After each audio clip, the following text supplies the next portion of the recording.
Oke, kita lanjutkan. Jadi berdasarkan gambar ini, ya, baptisan adalah pembersihan diri. Kemarin pun sudah Ibu singgung tentang hal ini.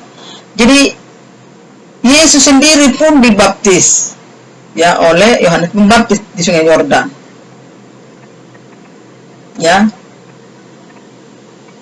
yaitu ketika kita masuk dalam air karena pembersihan. Ketika masuk itulah kita dalam penenggelaman diri, kita meninggalkan kehidupan yang lama. Ketika kita bangkit dari air itu atau dari kematian itu, kita sudah mengalami hidup baru karena sudah mengalami pertobatan, ya, mengalami pertobatan atau pemulihan kehidupan yang baru. Ya, jadi seharusnya begitu. Melalui baptisan kehidupan yang lama yang penuh dengan dosa, kita dikuburkan dan kita bangkit dalam hidup yang baru. Nah, Ibu tadi sudah katakan seperti itu, ya. Nah, seperti gambar ini, ya, seperti gambar ini, ketika kita ada dalam kehidupan lama, ya, kita mati rohani. Supaya kita bisa mengalami hidup baru, ya tentunya mengalami pertobatan lewat baptisan tadi. Maka ditenggelamkanlah, dikuburkanlah segala dosa-dosa itu. Maka kita mengalami kehidupan yang kekal atau keselamatan yang kekal. Nah, proses transformation atau proses transformasi dalam kehidupan pertobatan itu, ya, kita mengalami pembaharuan pola pikir. Nah, ketika kita dibaptis, pola pikiran kita itu, ya, dibersihkan. Cara pandang kita itu diberikan yang lebih benar. Yang kedua, melakukan penerapan dan kebiasaan yang baru. Nah, ketika kita sudah masuk dalam baptisan, maka yang kita pikirkan adalah perkara-perkara tentang surgawi, ya, kebenaran, kebaikan, ya, dan juga dalam perenungan, ya, percakapan dengan orang lain, sedang, ya, dalam pergumulan kita menjadi saksi, menjadi berkat bagi orang lain, ya, dan tentunya kehidupan kita sepenuhnya dipimpin oleh Roh Kudus. Mungkin Anda bertanya, bagaimana bukan sebagai masih siswa kelas 7? Ya, justru di sini pun Anda sudah memberi pemahaman, karena kemarin kita sudah bahas juga, dan ini akan kita bahas juga tentang ada beberapa kriteria baptisan dewasa, anak-anak, ya, percik dan sebagainya. Itu pun sudah kita bahas kemarin, ya. Tapi yang Ibu bahaskan di sini, seseorang yang mengalami proses baptisan itu, pembaruan itu, ya, pola pikirannya ada 4 tadi, ya.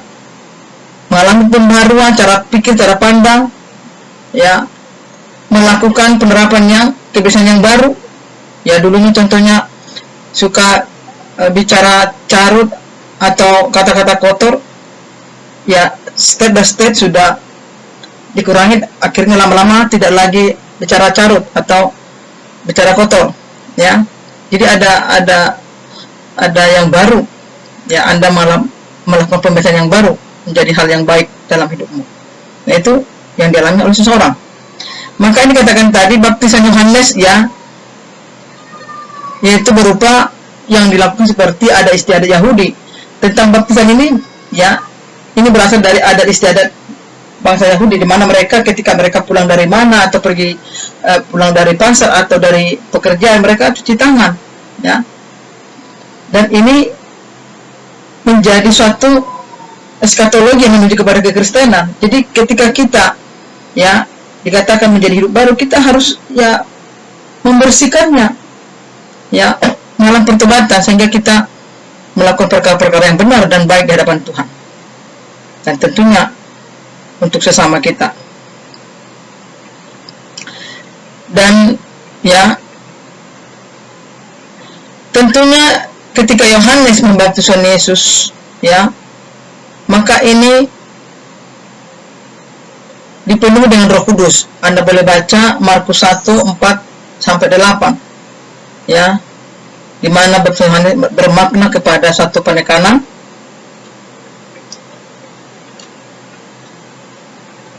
ya, manusia lama itu menunjukkan kepada pembaharuan kepada seseorang yang sebelumnya, yang manakala seseorang itu malah hidup dalam dosa, dan ketika sudah masuk dalam baptisan pertobatan dia hidup menjadi ciptaan yang baru, ya, meninggalkan atau mematikan kehidupan yang lama atau mematikan kehidupan dagingnya, ya.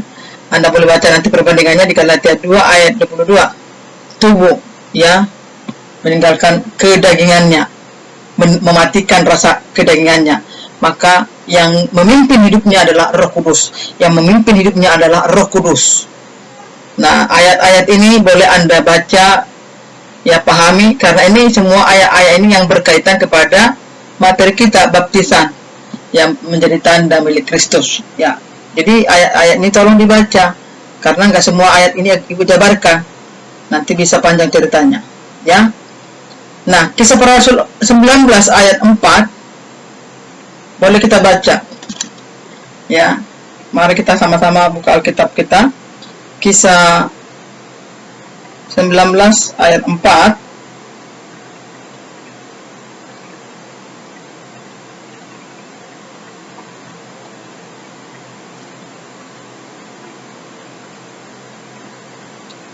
Kata Paulus, baptisan Yohanes adalah baptisan orang yang telah bertobat, dan ia berkata kepada orang banyak bahwa mereka harus percaya kepada Dia yang datang kemudian daripadanya, yaitu Yesus.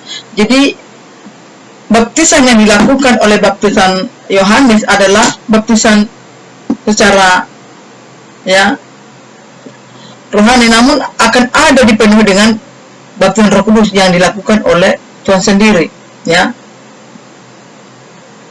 Jadi inilah yang bisa Ibu tambahkan dari materi ini, dan di sini ada penekanan dalam materi, ya, Ibu tekankan lagi materi ini. Jadi arti baptisan adalah menyelamkan, baptisan dengan penguburan diri maksudnya, kedagingan, ya, bukan ada mau dikuburkan ke liang apa, ke kuburan sana, bukan, tapi kedagingan ini. Jadi Anda boleh baca di Roma 6 ayat 4, Roma 6 ayat 4, Kolose pasal 2 ayat 12. Baptisan air adalah lambang, ya. Jadi ada medianya. Medianya itu air. Ya, tergantung dengan daerahnya. Kalau yang tidak ada air di situ musim kemarau, atau di daerah padang pasir nggak ada air, pakai apa? Ya pakai sesuai dengan ini. Medianya boleh apa saja, tapi pada penekanannya memang air, karena ada penyucian di sana. Ya, bahwa seseorang telah mati dari jalan hidup sebelumnya dan memulai hidup yang baru. Itulah daripada penekanan baptisan ini, ya. Jadi langkah-langkah sebelum dibaptis, ya, bisa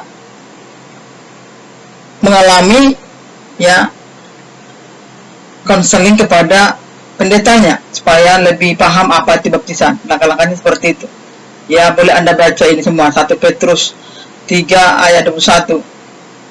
Yesus mengajarkan bahwa kita harus dibaptis, ya. Di dalam Matius 28 ayat 19 sampai 20, ya.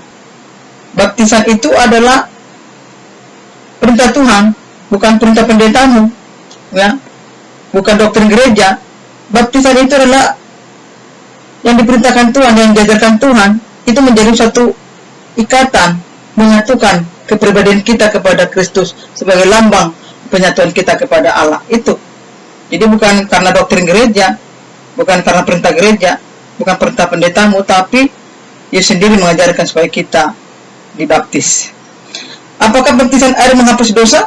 Nah, apakah baptisan air menghapus dosa? Tentu tidak. Alkitab mengajarkan yang bisa menghapus dosa kita hanyalah darah korban penebusan, yaitu pengorbanan Tuhan. Jadi baptisan air ini bukan menghapus dosa, ya, bukan, tapi itu hanya sebagai sakramen, yang manakala sakramen ini mengukuhkan kita supaya kita terikat menyatu dengan Kristus, ya.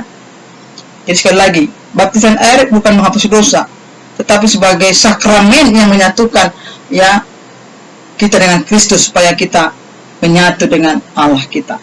Dan ini juga boleh Anda baca di dalam Roma 5 ayat 8 sampai 9, ya.